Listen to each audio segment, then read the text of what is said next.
Sheila, y'all, I'm wearing shoes. Welcome to Fly Nubian Money, where we help you master your mindset and maximize your money.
Hey, happy hump day, everybody. Welcome to Fly Nubian Money, where we help you get your mind right and your money right.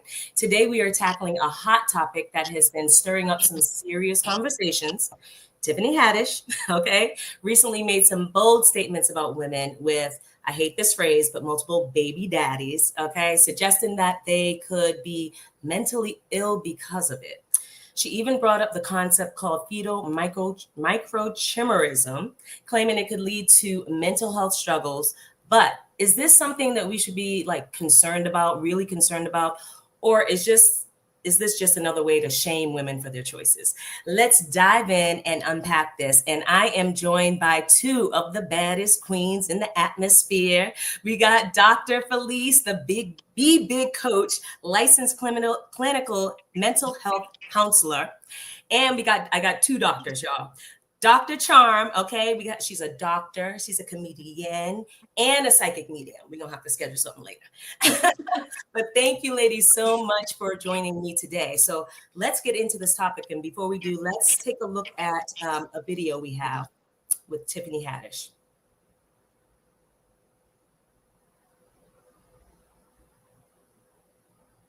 Women, and here's my theory, and I could be completely wrong, and the internet probably gonna destroy me for this, but I think women that have more than two baby daddies usually have some sort of mental illness. Oh, really? Yeah, because you're getting genetically modified too much.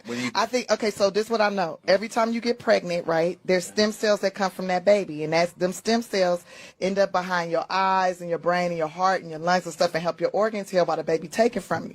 And those stem cells will always stay with you, right? So that means that man is always in you. And that is why, the Bible says you will only desire your husband. Correct? This is why you got to use condoms, because that baby better get up inside you. And the uterus is very porous, much like the mouth, right?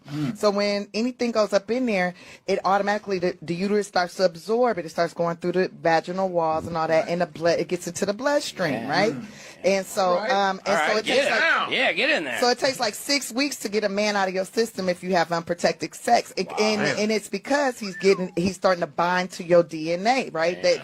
And that's why it's couples, when they be together too long, they start looking alike. You start looking like him. Wow. Like, it's not, the guy don't start looking like her. She start looking like him, because he is genetically modifying her. And every time you get pregnant by him, you start to get modified, right? So if you get pregnant by multiple peoples, right, that's multiple spirits, multiple thoughts, multiple modifications from a different DNA strand to have mental stress. So, it's very evident, like what I'm saying is very evident and makes sense, because like you got all these dating apps, all these women like free sex, free this, whatever, I'm doing, but I'm living it, I'm exerting my sexuality and all this, and I don't care if I got 5 kids or 5 baby daddies, whatever. Usually those bitches are mentally, they're struggling in so many different ways, not just financially, but also just like on where to focus, how to whatever, because you got too many different bloodlines in your blood. Too many kids. I mean,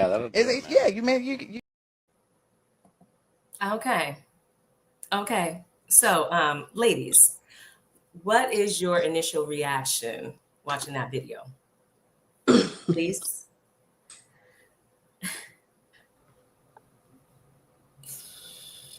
don't know. It's challenging, right? I think it's challenging to hear.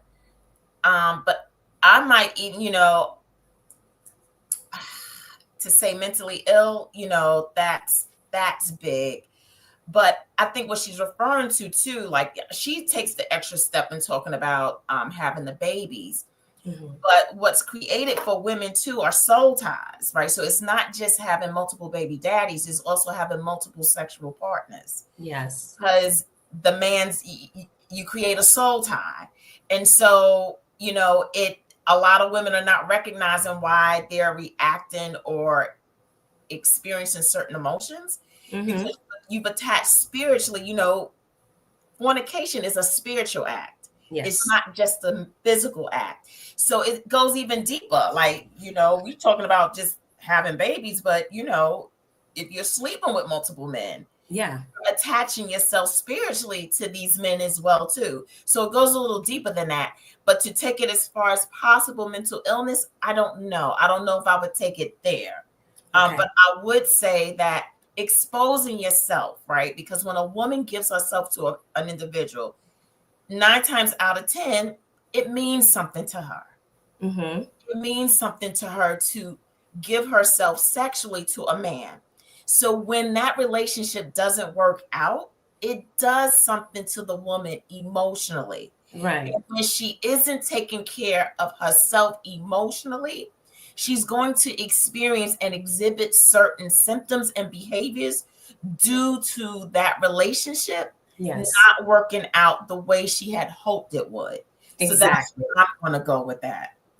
And I'm right there with you, because listening to Tiffany speak, I was like, okay, I was picking up some of the stuff she was putting down, but then again, I'm like, okay, this is very scientific. So is that scientifically proven that having this DNA in your body from this male counterpart is causing this, or is this just a theory of hers? So I totally agree. She was doing both. She was doing spiritual and she was trying to do scientific. And I had to look up the word myself. Mm-hmm. And there's not a lot of evidence yet to what she's saying. Yes. Scientific. Not that it doesn't necessarily mean it's off, but they haven't done enough study to it to be able to make it sound and to be able to say, yes, that's what's happening. Yes, yes. Dr. Charm, what was your reaction to that video? I mean, first, the headline is a little deceiving because I was just kind of like, okay, what is the latest Kool-Aid that Tiffany Haddish has been drinking? Because she always speaks out of pocket. And then I'm kind of like, where did she get her medical degree? But I'm not going to go there. I will correct some of what she's saying. So first off, it's called maternal fetal microchimerism. So, chimerism? Right, chimerism. And then basically what's happening is that, she misspoke. She said it happens in all women. It's only 50 to 75%. So we'll say in at least half. That basically, there's a gas exchange, there's blood exchange, nutrient exchange that's taking place between the mother and the fetus. That's ongoing during pregnancy and fetal gestation, or that's when, in layman's terms, when the baby's growing. And so, yes, some of the DNA can migrate to the mother. It can remain in the brain of the mother. But it's bidirectional. So it goes in the direction of the mother from the child, but also from the mother to the child. Mm-hmm. And the mental illness, there is no research that I could find in this quick amount of time that talks about it affecting the mother's mental health. However, there's a 2019 Turkish study that talked about it contributing to schizophrenia in the child. So she, I didn't see anything else so I don't see a basis for her saying that it affects the mother's mental health genetically or physiologically. I can say psychologically, I would agree with that, dealing with multiple children's fathers and multiple male sperm donors and the psychological effect that has. It can cause a lot of stress. Even in Child Protective Services cases in Black homes, usually the reason that children are removed is for child neglect. Mm-hmm. And that's a socioeconomic thing. And when we see these stories in the news about, this happened to this child, I go in the comments and it's so misogynistic, it's so patriarchal. Well, what, the mother wasn't doing what she's supposed to do. The mother, she wasn't. This woman is saddled with 3 and 4 kids, and 3 or 4 different babies. But where is the father? They're supposed to be the provider and the protector. So even if they're not with the woman, where are they? And I was a single mother, and it put a lot of extra stress with her father. Like, we're great friends now, but he had a lot of emotional issues, and I had to bear the brunt of that. And he was, he wasn't a criminal. He wasn't economically, deprived, but I dealt with the psychological of him not getting psychological help for a long time. And it affected our relationship. So I'm a single mother, and I'm dealing with 2 children, even though I birthed 1. So yes, just, the broken homes and those kind of things, I think that affects it. And you don't have to have multiple baby daddies. You can just have 1 and go through all of this. And this is exactly the case for us getting married. Like, we need to get married, but of course people don't get married until they're financially stable. And because the Black community has so much financial instability, it lowers the marriage rate. You just said a mouthful there, and we're going to go to commercial, but I have 2 thoughts. I love that you brought about what about the fathers, because obviously these women are not impregnating themselves, right? And I know that we're talking about women right now. And then also you brought up marriage, right? And also this happens within marriages, having emotionally distant and disconnected fathers too. So we'll go to commercial. We'll come right back, and we'll get on the father. It's a good show right here. But I'm biased. If you are just tuning in, you are watching Fly Nubian Money, where we help you master your mindset and maximize your money. My name is Tiara Williams. I'm also known as Miss Black Hollywood, and I'm the proud producer of this show because it is lit. If you want to receive notifications for when we go live Monday through Friday, 1 to 2 p.m. Eastern Standard Time. All you have to do is text the word Queens to 87948. That's Queens to 87948. That's QUEENS to 87948. Also, if you want to grow your money and not blow your money, all you have to do is go to flynubianmoney.com. There's all kinds of resources, there's courses, there's free giveaways. There's just no reason to be broke in 2025. All you have to do is go to flynubianmoney.com. Obviously, you don't want to be entertained here. You want to know enough to grow. Wait, I need to put that on a shirt. You got to know to grow. Got to know to grow. So know and grow with flynubianmoney.com.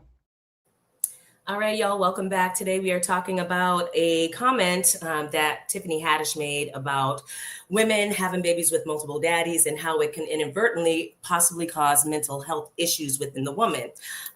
So, Dr. Felice, let's real quick talk about men and what role do men play in this conversation, okay? And I'm just taking some notes. And why don't we see the same stereotypes about fathers with children by multiple women? Because that is very prevalent. But it's not looked at the same. Well, it's going to start with us, right? Like, we have to start raising our sons differently to understand what it means for their mothers, their sisters, their aunties, like all the women in their lives, and be able to change their mindset and thoughts about us, right? And then we got to address the trauma. Somebody mentioned it. We got to address the trauma. A lot of this comes from women, men too, but women experiencing trauma. And what does that mean in the choices that they make? Yes. A lot of times they're making choices that they really are trying to get a handle on it. But if they're not getting professional help on how to do that, then you see the trauma in people's choices. Yes. And we have got to change the narrative and start having real dialogue with our men. We got to start having real, genuine, grace-laced, non-judgmental, welcoming conversations with our men about what it's like to walk in our shoes, what it's like for them to walk in their shoes, what it's like for us to walk in our shoes, and how do we start changing the narrative about how we engage with one another, how we think about one another, right? And how we treat one another and handle one another. Because at the end of the day, we are all humans. and you have a moral obligation to handle one another accurately and properly, to handle them with care, and to make sure that the people in their lives, they are respected and you give them dignity. And I totally agree. And you said moral obligation, right? And I feel like in bringing in the fathers, and where are the fathers in this conversation, from what I've experienced in seeing, from what I see of other conversations like this that are going on, there is a lack of accountability from the male side as far as moral obligation.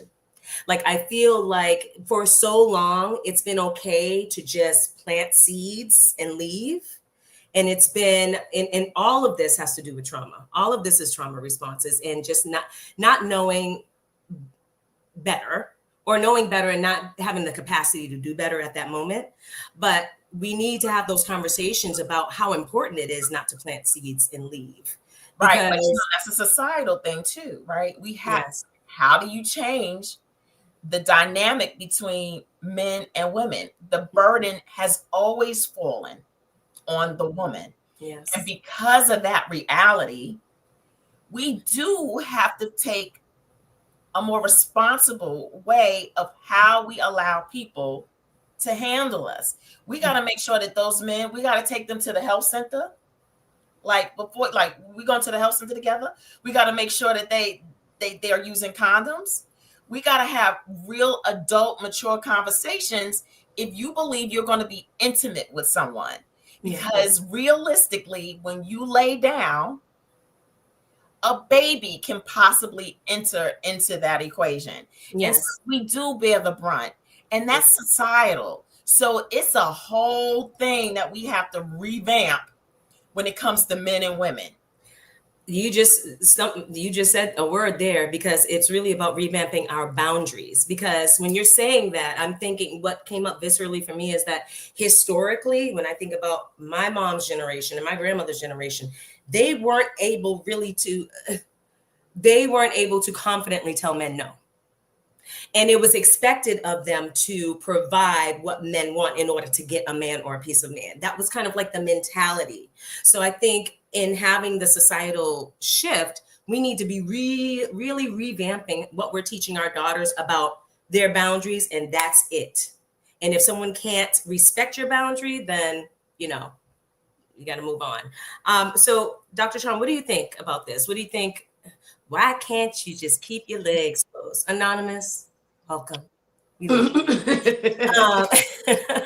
Dr. Charm, what do you think about, how the economic systems and the lack of support structures actually contribute to these family dynamics that we're talking about with? I mean, we've got post-traumatic slave syndrome, and I do agree with Anonymous in the sense of, I think it's the blame game. Why can't you keep your legs closed? Men, why can't you practice sexual discipline and not, be animalistic? It goes both ways, but we're coming off of, 250 years of slavery, and then, another 100 years of Jim Crow and the other stuff. So the 400 years total. And, the amount of people who were enslaved that were brought over here on the boats was a fraction of what the 4 million enslaved people that we had at the eve of the Civil War. And so how did that population explode like that? Because of these breeding plantations. Yes. And, so they, this stuff is ingrained in our genetics, in our DNA,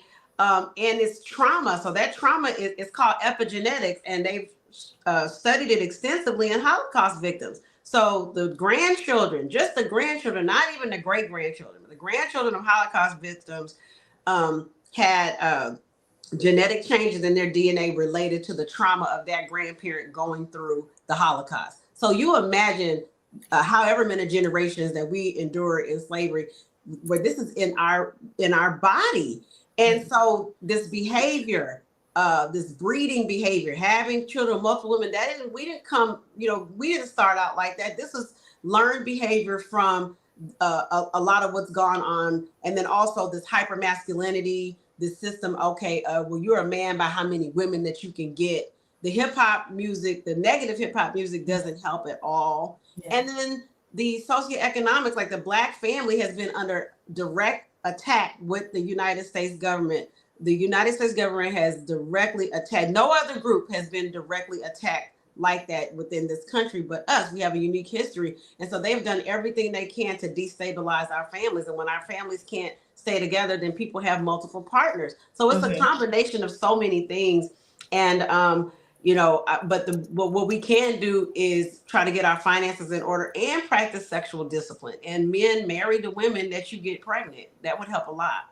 Okay. I agree with everything. It's very layered and varied, and it's a tough issue. Let's go to one of our stats that we have.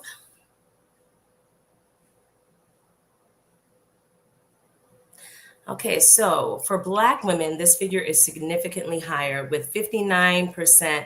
So 59% of Black women having children by multiple fathers.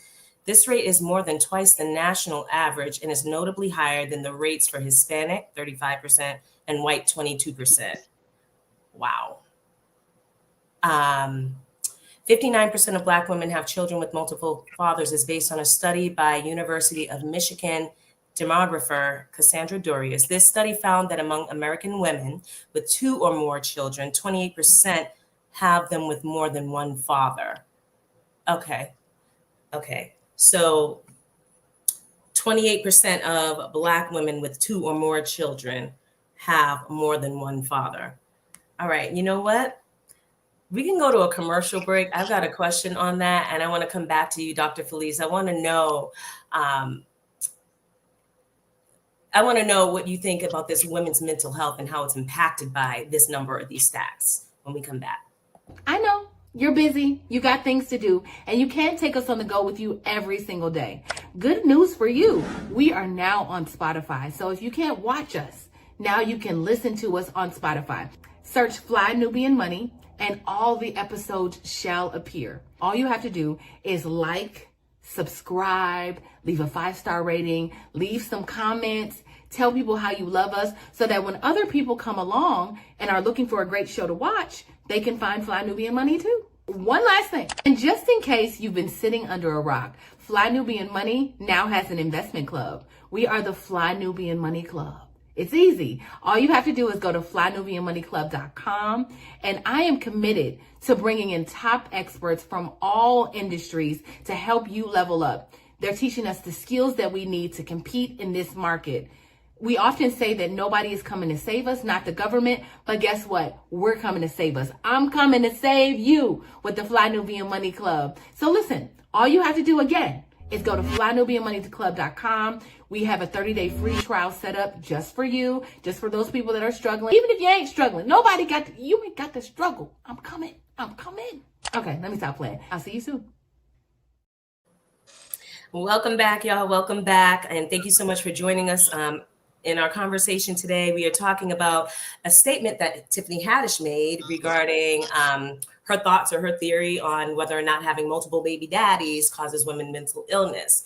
Now, Dr. Felice, do you think it's fair to say that women's mental health, do you think it's fair to say that the mental health can be impacted by the number of children she has with multiple fathers or multiple partners?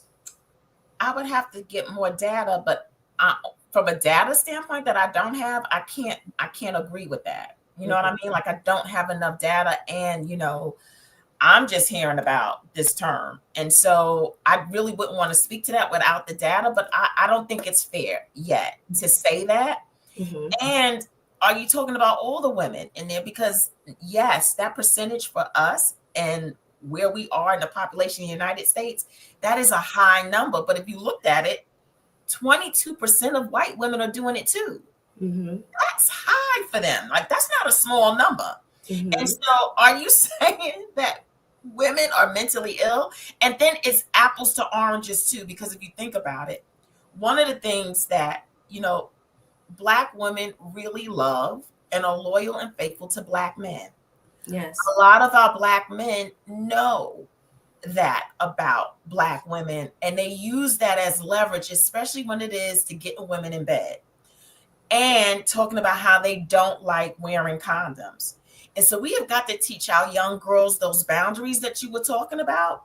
that if you cannot know and respect my body and my temple with my boundary of a condom, then we can't do this. But a lot of Black women desire the company and the intimacy and the connection with a Black man. And so a lot of times they may not be able or strong enough emotionally to set and to stick to that boundary. Yes. So they find themselves in these predicaments.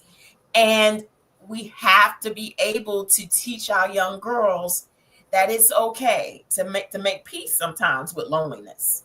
Sometimes you got to be lonely for a season.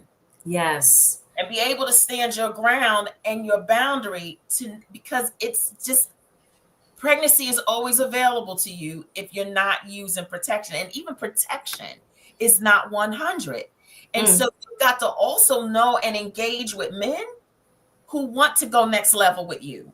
So you're going to have to be able to stand your ground with those boundaries and have the patience and the endurance to know you are worthy of somebody taking you all the way down the aisle, right? Yes. That's your choice. And so it's all these different things that come into play when it comes to why our women are winding up having these babies with these different men. And also, if you're looking at the socioeconomic status also of these women who are doing this, a lot of times Black women in a lower socioeconomic status, that's the one thing that they're good at. They're good at being able to get pregnant and deliver. And so sometimes it's not because I saw somebody say it's an addiction. It's just something that they're good at. They know that they're good at getting pregnant and being able to deliver. It's one area where they can find or feel like they have worth or value. Absolutely. Yes. And this is the thing, when people say things like just keep your legs closed or just get married, because that doesn't fix the problem either. It's really a human issue, right? And it's layered with all of those things that you just talked about. Like, it again goes back to boundaries. But if you don't have enough self-worth, you won't be able to hold boundaries. If you don't have enough education also, you won't be able to hold boundaries. A lot of times people are just, and women are doing things that they think is right in the moment. And sometimes you don't have the luxury of foresight because sometimes you're in survival mode or maybe you're in an abusive situation, but all kind of things. Dr. Charm, so can a woman's connection to the fathers of her children? No. Okay. So the question is, can a woman's impact to the fathers of her children really impact her mental health long term? But this is something like we really don't know that. This, again, is stacking up to this is a theory scientifically. I believe emotionally, yes. What do you think? Well, I mean, we've already disproven Tiffany Haddish's initial statement. So it's not a genetic, it's not a physiological or anatomical thing that's going on there. Again, the microchimerism contributing to mental illness is only going between the mother and the child, and not the other way around. And so we know that, and it's contributing to one specific mental disorder. And this is one study, and that's, again, schizophrenia. And then there's also, when I was in med school, we learned that if the mother endured malnutrition, that it would increase the risk of schizophrenia in the child also. So malnutrition while she's pregnant. So that's another thing. So that's a whole nother topic of just the health disparities. But I will say that the trauma of having a child with a man who is not in the home for whatever reason, because it affects women, it affects children. If the woman has a contentious relationship with the father and she's not evolved, and if the child looks like the father, reminds you of the father, or reminds her of the father, so then you have these unevolved women who have grown up in traumatic circumstances, and now they are sitting up there and traumatizing their child and being abusive. And you have a lot of men that are coming out of these circumstances where their mother was abusive to them, was emotionally and psychologically abusive to them growing up. And so they come out and then they resent women and turn around and do this to women. So you have all these unhealed, hurt people walking around. Black marriage rate is at 30% now.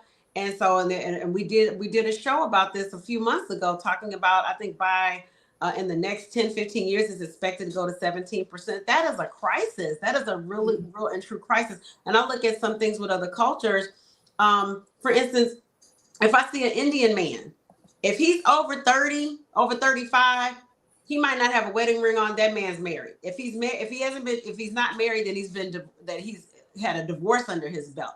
But they have at least gotten married by 35 because their culture is like, hey, they do the arranged marriages. We need to find a family. We need to marry you guys together. And so that's how you keep communities together. And our community have been so ripped apart again, like I said, from slavery, but also when you had the loss of a lot of those manufacturing jobs in the inner cities, because a man could work at the Ford Motor Plant and raise a family and buy a home, and his wife may not even have had to work and do all of that on a manufacturing skilled labor type of income. So we've had a lot of attacks that have affected us.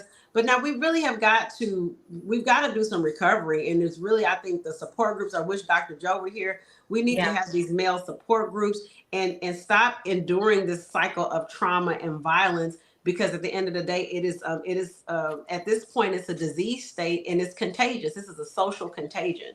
And so you're just producing more children. You're doing the same thing and repeating this behavior. And it's a true definition of a generational curse. I have an interesting question for you, being a psychic medium, right? So how do you feel about the idea of spirits or DNA mixing affecting someone's psychology? Well, it definitely does. I mean, we have rituals that we do to clear certain specific, because I'm in the hoodoo tradition and also the Ifa tradition. So we actually have rituals that are involved using certain herbs that will cleanse the energies and spirits of people off of you that you have had sexual relations with, because it does create soul ties. And there are spiritual remedies for that that I have done and I have guided clients to do. And so I believe, part of our evolution is that we do need to embrace these traditions that came about during slavery that helped us get through the trauma. People say, "Oh, I don't do that hoodoo stuff." If you put black eyed peas and you cook black eyed peas and greens and cornbread for good luck for the New Year's, you've just practiced hoodoo. Okay. And so we really need to get back to some of these things that help spiritually heal us. I mean, I had an issue, and when I got initiated into E5, it literally went away.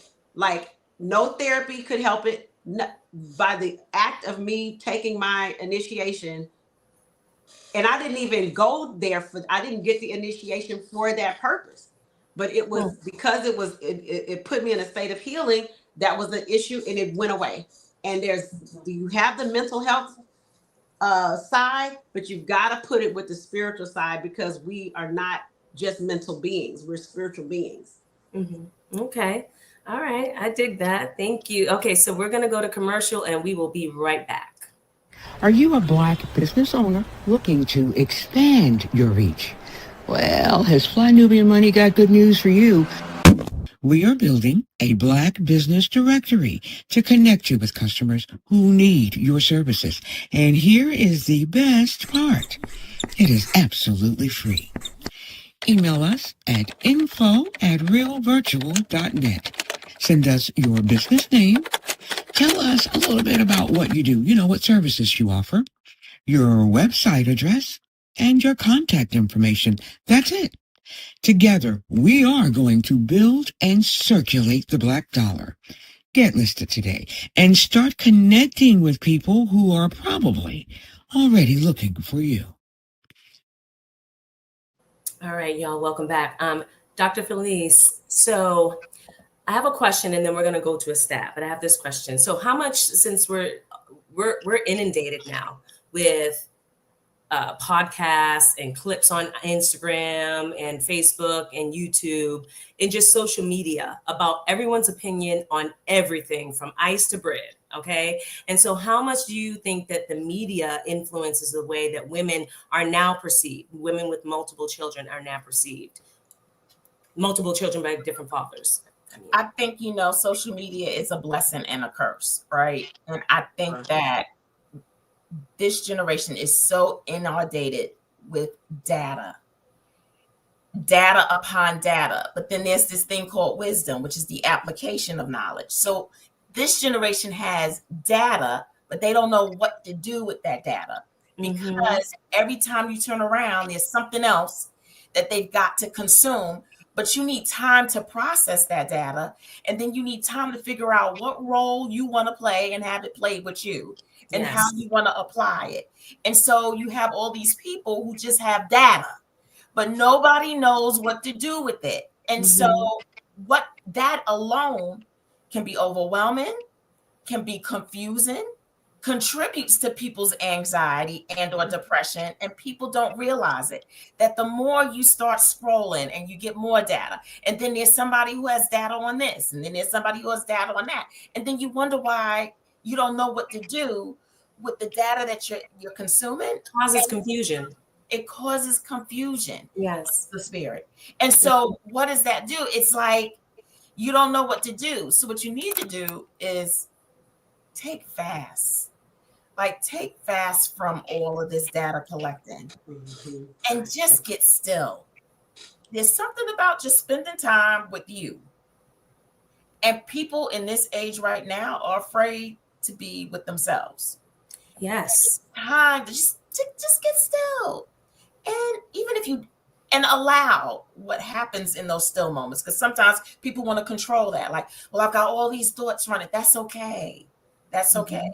The more you practice getting still, the slower the thoughts will come. And then you'll be able to compartmentalize and put themes and patterns on your thoughts and the way that you've been conditioning yourself to have data run through you and through your mind.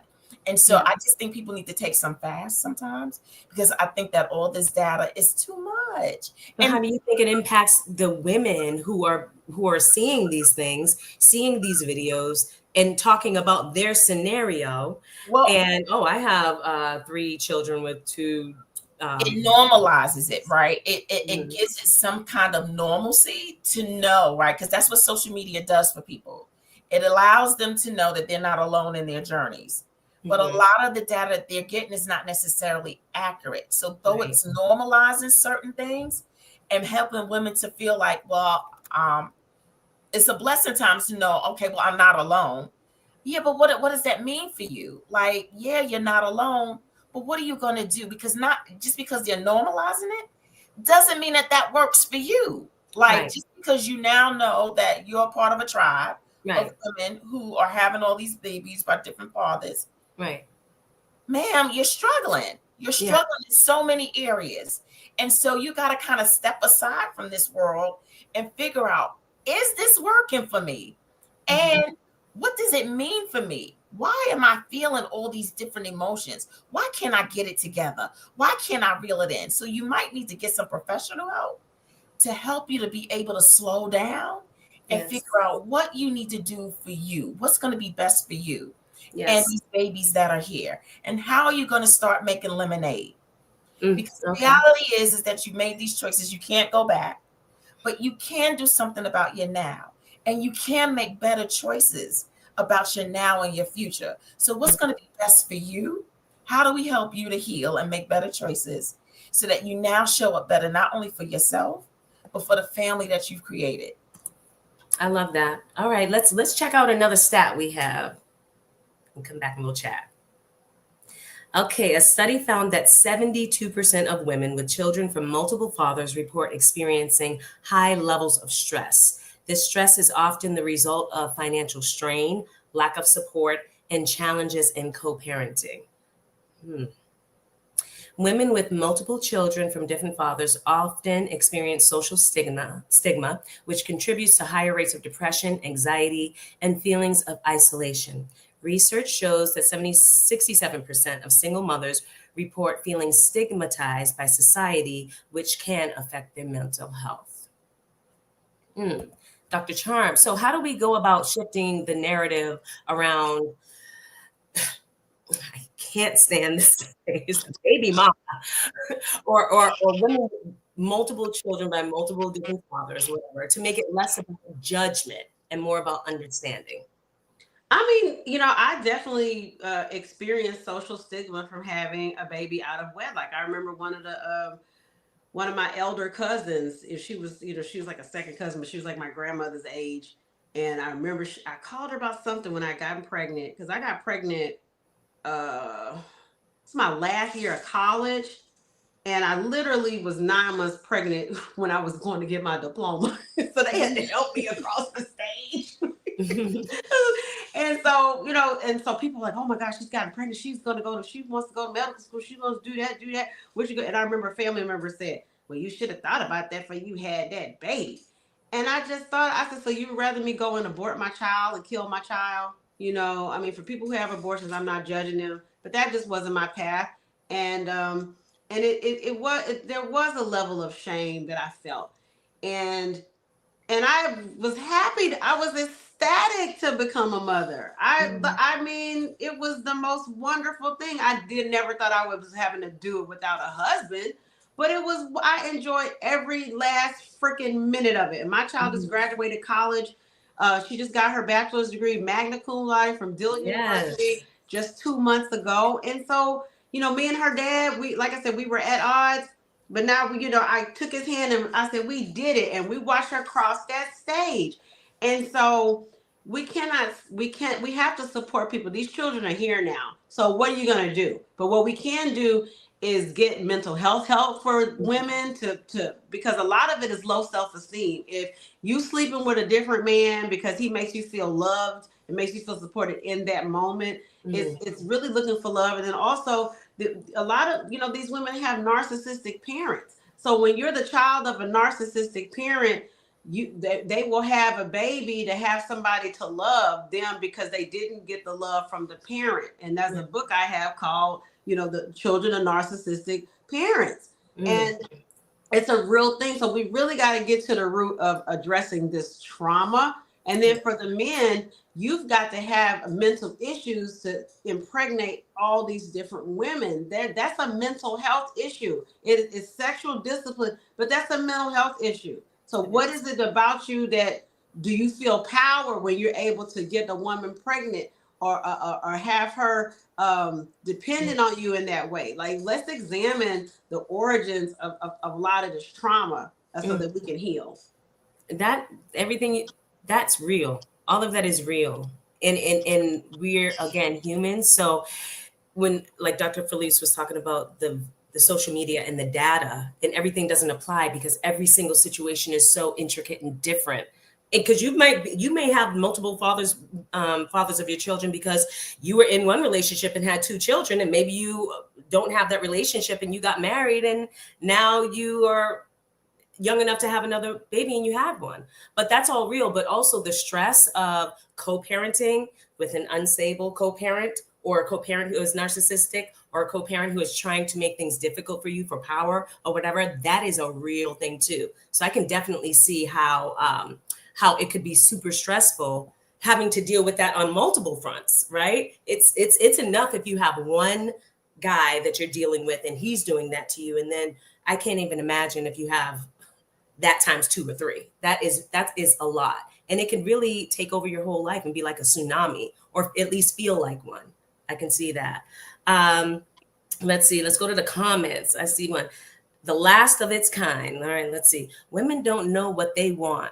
Women are never happy no matter what. Can't never satisfy a woman.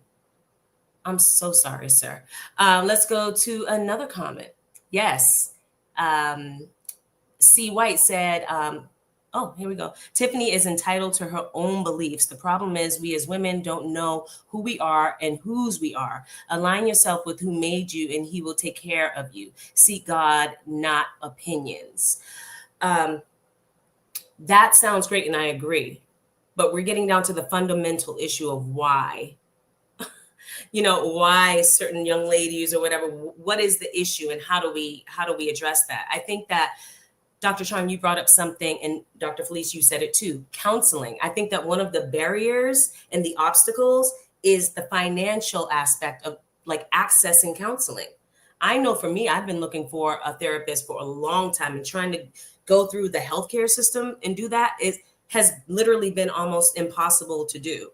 And unless you have time on your hands to keep on calling and trying to see if you need a pre-authorization. Sometimes you have to say you're completely depressed in order to get a referral. So how do women go about even accessing affordable therapy?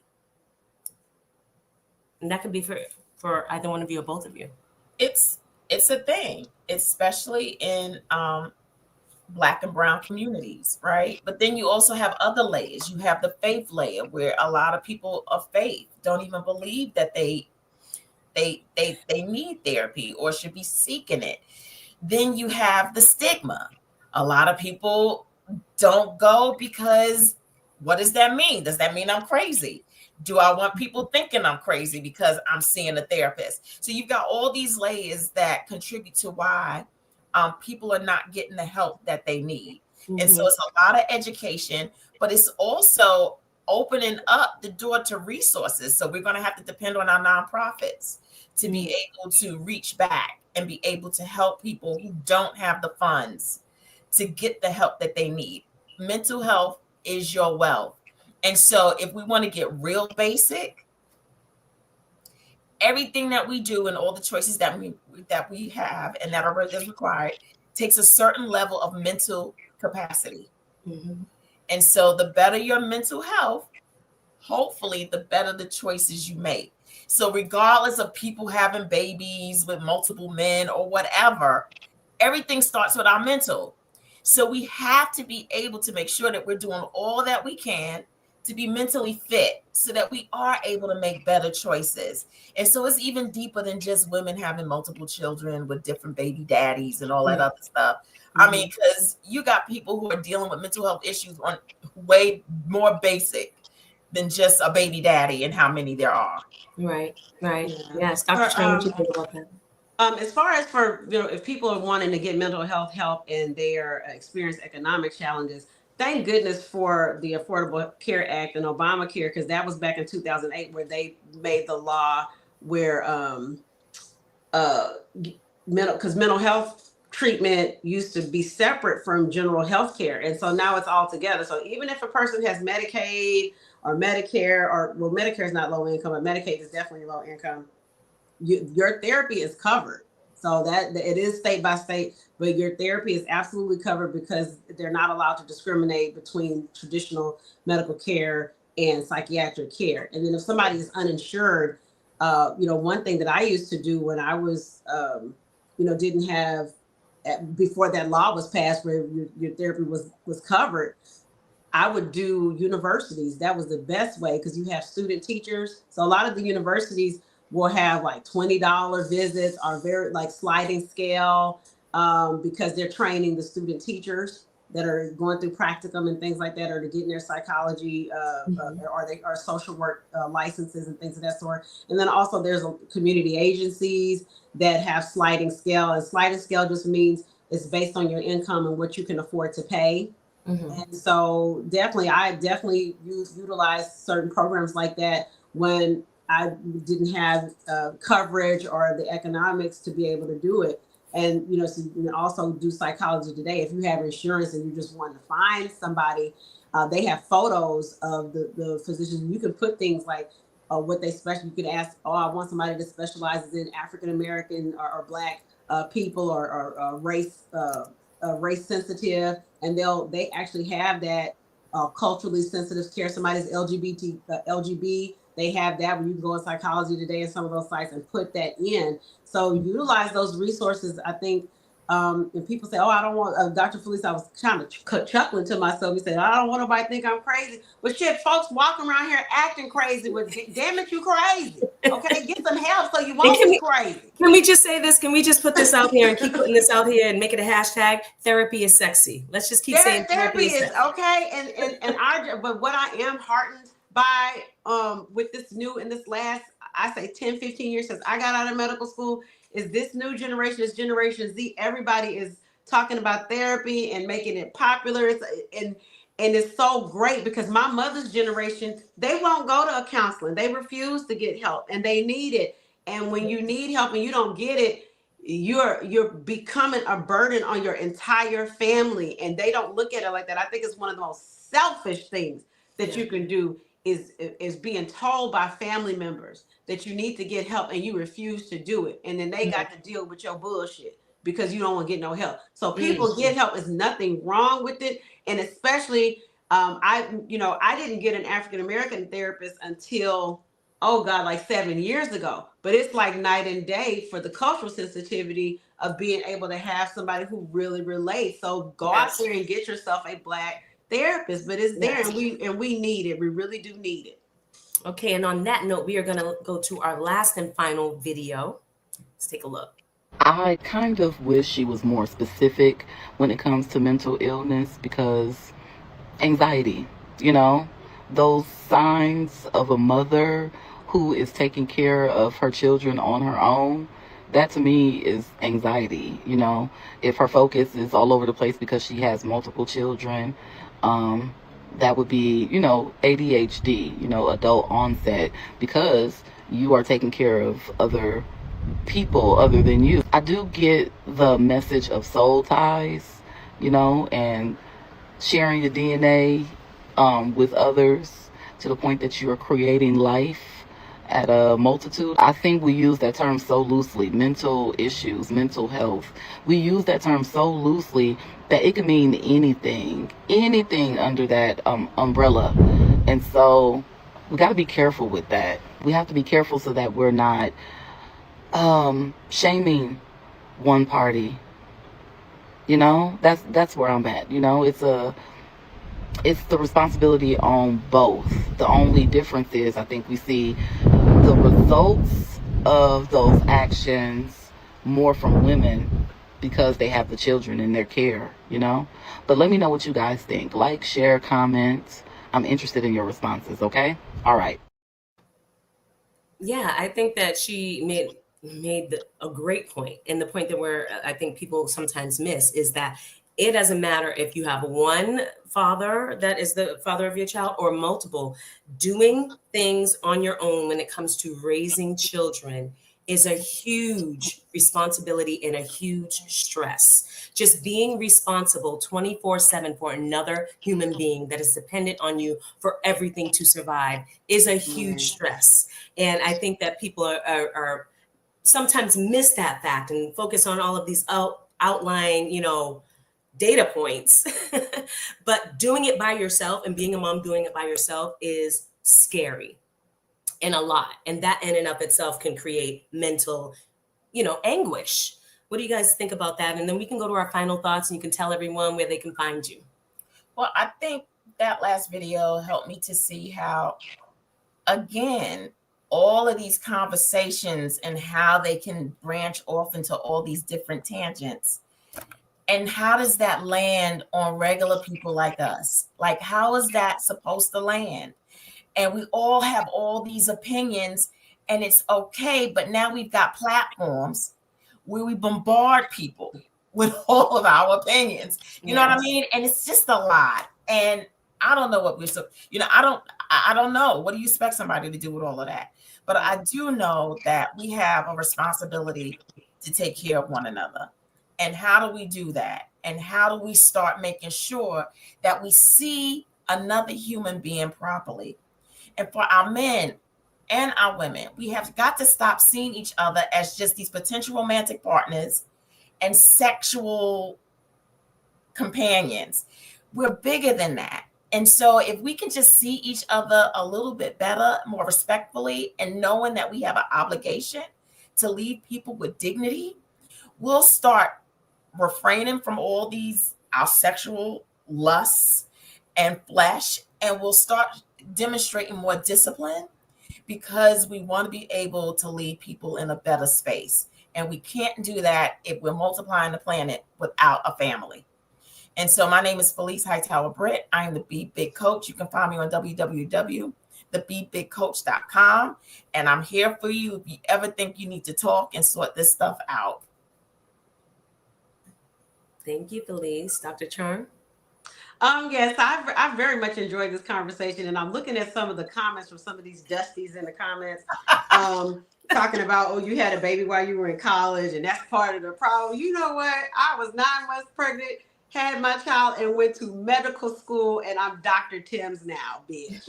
So I just want to say that Black women, and Black men, don't let people shame you, okay? Because we have all had lives.